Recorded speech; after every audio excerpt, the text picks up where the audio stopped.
This game was very promising for the Blue Jays as they got out to a 4-0, a 5-0 lead early. So many positives. The bullpen game was going on. John Axford gives you 3 great innings to start the game. And during those 3 innings, the Jays score 5. And after 3 innings, it's 5-0 Blue Jays. The offense is firing. Gurriel's already got 2 more hits. You know, he passes Tony Fernandez for most in Blue Jays history.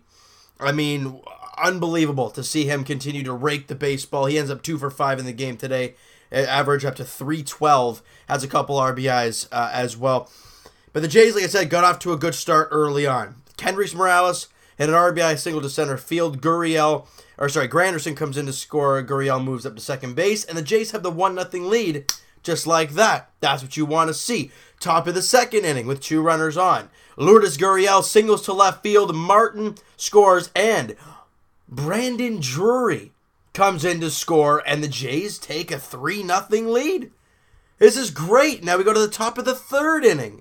Top of the third inning. Russell Martin on a full count pitch plasters a ball 406 feet, a fastball in the inner half, and just belts it deep to left field, and it was gone. And it is 4-0 Jays. They're on fire here. Everything is going great for the ball club right now. Excuse me, I said it was 5-0 after 3, and it's only 4. I can't count. There you go. And things are just looking so good. Oh, they give up 1 in the bottom of the 4th. You know, Yolmer Sanchez, it's a home run to right field, makes it a 4-1 game. Oh well. Top 5, Young Ervis Solarte singles to center field. Smokey comes in to score. Get that run right back. Thank you very much. The 5-1 Jays lead. Nothing can go wrong. Things can go wrong really fast for the Toronto Blue Jays. Bottom 7. With who was pitching this one? I think it was wasn't it Tyler Clippard comes on, right? He came on to finish off that inning, and I think it was the 6th inning, and comes on in the 7th. And then comes into the 7th inning, and problem. He strikes out Avisail Garcia to start out the inning, but then Delmonico hits a home run. It's okay. It's only a 5-2 game. You know, and then, a single to center field. Then a wild pitch moves the batter up to second base. Then Garcia singles to center field, and Smith comes in to score, and it's a 5-3 game, but that's okay. The Jays are still up by 2 runs, and it's only the 7th inning. Let's go to the bottom of the 8th inning. Jaime Garcia on the mound. This is usually Sengwano's spot. Put that into perspective. Moncada walks. Then a fielder's choice. Moncada gets out at second base, so there's a guy at first with only 1 away. And Jose Abreu doubles, and then they have second and third with 1 away. And they bring in Ryan Tepera. Avisail Garcia singles to left field. Yolmer Sanchez comes in to score. Abreu to third. Then Tepera proceeds to hit Delmonico. Then they bring in a pinch hitter. Polka comes in and pinch hits for Davidson. He singles to right field. Abreu comes in to score. Avisail Garcia comes in to score. And things are just piling on for the Blue Jays here in the 8th inning. Because then Tepera hits another guy. Smith gets hit by a pitch. Polka moves up to second base on the play. Then Garcia, the other Garcia, comes up and triples to left field. 3 runs come in to score. And they bring in Oliver Drake to clean up the mess, and he gets his 2 batters. But the damage was done. You give up 2 in the 7th. Not what you want to see, but it's okay. You still have a 5-3 lead. And the reason, guys, I was just reading all that stuff because I wanted to go play-by-play for you guys to see how bad it really was. And then in the 8th inning, they give up a 6th spot. You see Sengwano in that area, that should have been his inning, but obviously with him being traded, he's not there. They try and throw Ryan Tepera in there to get out of that inning, could not do it. Garcia was awful. I mean, if you combine Clippard's inning in a third, Garcia's third of an inning, and Tepera didn't even get an out, this is their line. An inning and 2/3, all right? 7 hits. What is that? 8 runs, 8 earned runs, in not even 2 full innings. That right there, guys, is how a bullpen implodes. You hit a couple guys, you walk a batter, and then you just give up hit after hit after hit after. For goodness sakes, to lead off the inning, yes, they got a runner on base, but then you got the next guy out. So the runner at first with 1 away, and you're still up 5-3, and then they can't get it out, and they score 6 straight on you. Terrible. Just downright terrible. You know, Oliver Drake and Aaron Loop and John Axford, the only 3 guys in the ball game who threw clean innings. But it was the bullpen day. We had a feeling it was going to be that. And John Axford, in his first career start, does a very good job. Goes 3 innings, giving up 1 hit, strikes out 3 guys. He was very good in his 3 innings of work. Then he did bring in Jake Petrichko, gives up the home run to Sanchez. 2 innings, 3 hits, 1 run, and a couple strikeouts. You know, things were just, and then things got worse and worse and worse. Like I said, the game started out great for the Jays. You know, Gurriel's breaking records. You got a 5-1 lead. I mean, things couldn't get any better. They just blow up and it's over. Just terrible by the Jays. If you want to find positives, if you guys are Jays fans and you want to take positives out of anything, well, Lourdes Gurriel, like we said, was 2 for 5. Morales stays red hot. He was 2 for 4 again. He's hitting .260, ladies and gentlemen. He's hitting .260 with an on-base percentage of .336. That's incredible.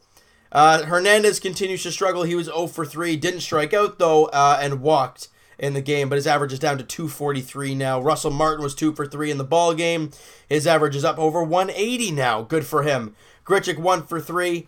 And Brendan Drury, with his first hit as a Toronto Blue Jay, he goes 1 for 4 and strikes out, but he does score a run as well. So, what do we see today, positives? Well, you saw your new guy, Brendan Drury, get in there, and he did an all right job. Got a hit, scored a run. Hey, yeah, for your number 9 hitter in the ball game, I'm not going to complain. Gurriel stays hot. Axford threw 3 great innings. If you're talking about trade chips, I guess he's one of them. Him and Clippard, I guess, are 2 of your main trade chips when it comes to the bullpen.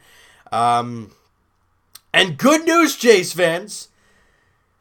Vladimir Guerrero Jr. is 1 step away from the big leagues. That is right. He has been promoted to AAA Buffalo. So Buffalo's next game, I think, is on Tuesday. They have some ceremonies or something going on this weekend. So I don't think they play at all. But he will be joining the team and playing in his first game on Tuesday. That's exciting, everyone.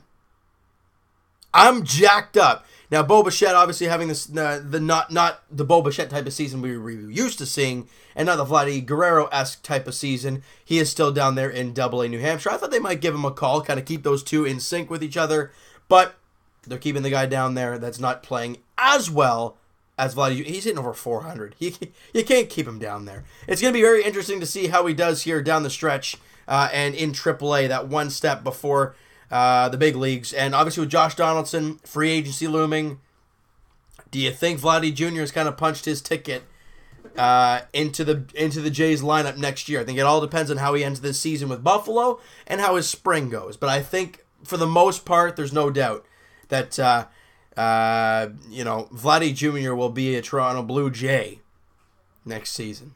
It's going to be exciting. Could he be a September call-up? Well, that still remains to be seen. It's very exciting, though. All right, so you know what, guys? That is going to do it for this one. If you guys enjoyed this video and you guys just hated the ending to this game, smack that like button, I do appreciate. But you know what, guys? And everyone's going to say, well, you lost to the White Sox. Yeah, and I know. And the way we lost, it sucked. But the New York Yankees, guys, lost to the Kansas City Royals 10-5 today. And Severino got lit. Everybody's human. It happens. The Jays lose 9-5 to the White Sox today. They look for the series win tomorrow. Ryan Borucki on the mound, 2:10 first pitch in Chicago against Carlos Rodon, all right?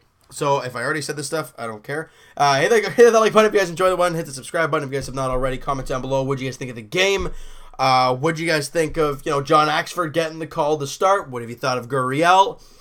What are your thoughts on Teoscar Hernandez? I kind of want to get your guys' take on him. He's been struggling a lot lately, but have you lost faith in him? Or do you just think it's a slump? He'll just find a way to come out of it at some point. I want to hear what you guys have to say. And also, what are your feelings toward Vladdy Jr.? And I know everyone's jacked up, but what are your personal feelings towards Vladdy Jr.? How excited are you? I'm jacked up. But we can't take it too far. We got to take our time with it, all right? So we'll talk to you guys Tuesday podcast edition. Link is in the description for the podcast channel and for the podcast itself on iTunes, guys. Go check that out down below. Also, Twitter is down below. Follow up, send me a DM, do all that great stuff. And I will talk to you guys tomorrow evening, or I guess late afternoon, early evening, as the Jays look for the series win against the Chi Sox. I think that's the nickname for them. The Chicago White Sox. They're in Chicago. Ryan Borucki versus Carlos Rodon. Ryan Borucki's still looking for his first career win, and he goes up against probably one of the better starters for the Chicago White Sox, at least ERA-wise. 3.38 for Carlos Rodon. I think it's Carlos, right? I'm pretty sure. Yeah, Carlos Rodon. He's only played 50 innings, so it's a little bit of a weird number. But Ryan Borucki 0-2 with a 2.79 ERA. He looks for that first big league win. That'll be great, especially in the team facing the team that he grew up watching. That's going to be a great moment for him tomorrow afternoon. 2:10 first pitch. We'll talk to you guys then.